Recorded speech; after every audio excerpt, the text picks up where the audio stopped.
So far as we've been capturing packets, what we've been capturing is really the Ethernet layer and up. And that's really the default, primarily because most interfaces are going to be Ethernet interfaces, meaning that they're going to be wired interfaces. So what we are really looking for is the ability to capture radio traffic.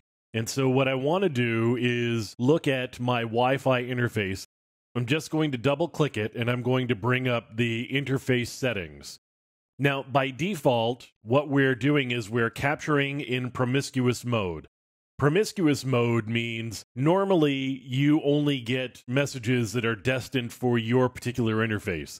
So if there is a message that's coming to your MAC address, in other words, your media access control address or your Ethernet address, your layer 2 address, whatever you want to think of it as, you are going to get that message.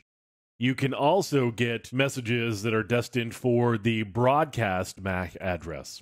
Your interface card generally drops all other messages. So promiscuous mode means show me everything. In other words, anything that hits the card, send it right up into the network stack so that Wireshark can take a look at it.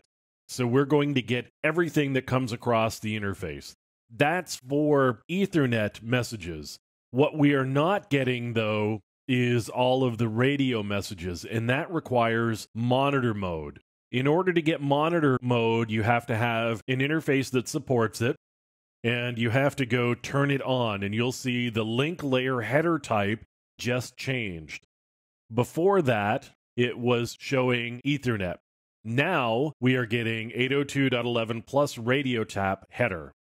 And I could change that to just 802.11, 802.11 plus AVS radio information header. I'm just going to leave the radio tap header, which is the default, alone here. Now I can click OK, and I can click Start. Now we are starting the capture.